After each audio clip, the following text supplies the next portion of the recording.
Notre premier thème, si vous voulez, messieurs, dans ce studio. Depuis l'arrivée du colonel Mamadi Doumbouya, je ne sais pas si vous avez connaissance de ce chiffre, on avoisine les 14 000 agents donc, de l'armée qui ont été radiés, hein, qui ont été radiés et envoyés à la retraite, totalise aujourd'hui 14 000. Donc, ce chiffre-là est toujours fait que nous posons le débat ce matin. Ces radiations, ces envois à la retraite pour des gens qui donc doivent faire valoir leur droit à la retraite, ça on a compris.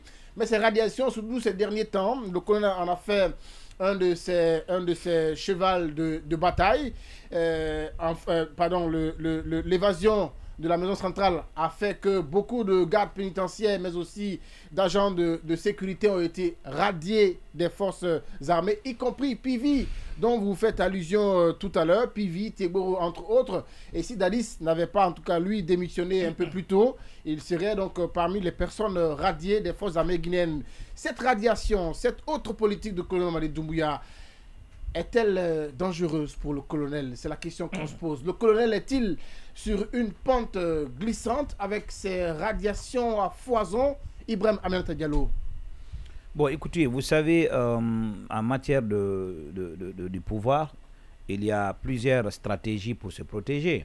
Probablement, en amenant ces 14 000, soit à la retraite ou en les radiant, peut-être le colonel pense qu'il protège son pouvoir, il se protège lui-même.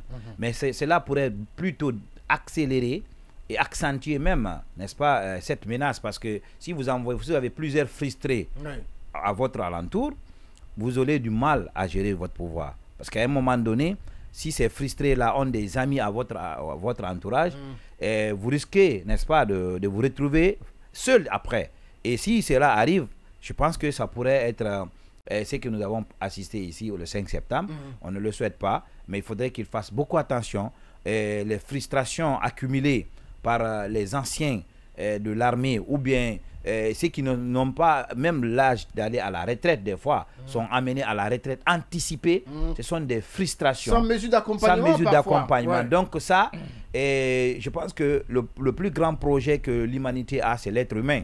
Et si on investit sur un individu, je pense qu'on a beaucoup plus de résultats. L'être humain, c'est un projet. Et si, toutefois, ce projet-là que vous avez commencé, vous ne laissez pas l'aboutissement de ce projet, je vais dire ceux qui sont envoyés dans l'anticipation, ça pourrait être un frein, n'est-ce pas, même à la cohésion même de l'armée. Et une fois que cela arrive, je pense que nous serions dans cette situation d'un contrôle et peut-être il y aura des marionnettes. Et vous avez vu la vulnérabilité, je dis bien encore, de l'armée. Ouais. Et vous avez vu ce qui s'est passé. Un seul commando, il a pu, hier on était à Kaloum pour les funérailles n'est-ce pas, de ces jeunes qui ont froidement été abattus par balles, notamment. À la fleur de l'âge. Voilà, et si vous avez suivi la vidéo même à la maison centrale, on a l'impression qu'ils sont venus, il n'y avait rien, il n'y a pas eu de résistance, ils sont rentrés, ils ont fait ce qu'ils veulent. Donc ils n'ont qu'à faire beaucoup attention. Le colonel a plutôt à gagner en allant vers l'organisation des élections dans un bref délai. Parce qu'une transition, je répète encore une fois, c'est une crise.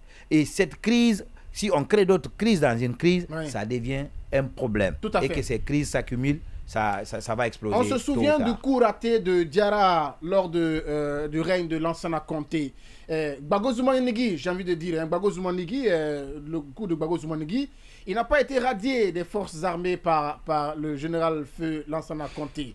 Dadis Camara, sous son règne, malgré tout ce qu'on a porté comme chapeau sur la tête de Toumba, jusqu'ici, il fait face à la justice de son pays. Il n'a pas, en tout cas, fait objet de radiation.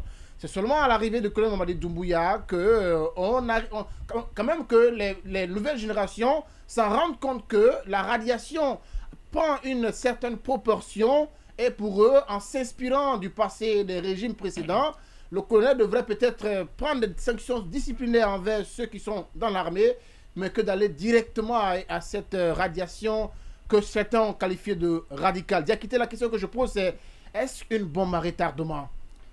Pas du tout. Et le colonel, je pense qu'il est sage. Il n'est pas obligé de s'inspirer des autres pour mener le pays à bon train. Vous comprenez? Et les contextes ne sont pas les mêmes. Moi, je pense que il faut sortir dans les circonvolutions langagières. Et vous savez, il y a des circonvolutions langagières. Oui, il y a des alors, prenez le dictionnaire. Oui, bien sûr, il y a des propagateurs de haine, vous comprenez. Oui. Je pense que personne ne fera l'unanimité dans ce pays-là. Et dire que d'aller vite aux élections, moi je dis non. Si c'est ça, moi le coup d'État du colonel est vain. Si c'est pour aller vite aux élections, le coup d'État n'a pas de sens, vous comprenez.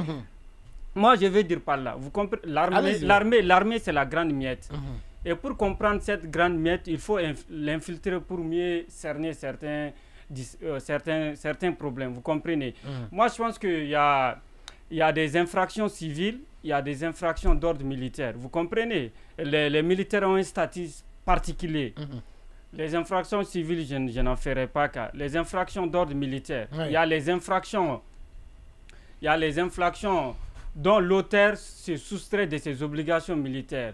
C'est-à-dire, il y a l'insoumission. On parle beaucoup d'inconduite aussi. Oui, non, j'en viens. Le premier échelon, il y a l'insoumission, il y a l'abandon de poste, il y a la désertion avec complot, vous comprenez. Il y a les infractions contre l'honneur et le devoir. Ça, au niveau de ça, il y a la trahison avec le complot, il y a la destruction, le pillage, il y a les infractions contre la discipline, l'insubordination, les abus d'autorité. Donc, oui, justement, donc quand on essaie d'analyser ces 4 échelons, peut-être un des échelons répond à la radiation de ces militaires. Bien. Mais je pense qu'il y a des enquêtes en cours, laissons la justice de faire son travail. Moi, et tout acte, moi je ne comprends pas, tout acte posé par le CNRD dans ce pays est suspicieux. Amara,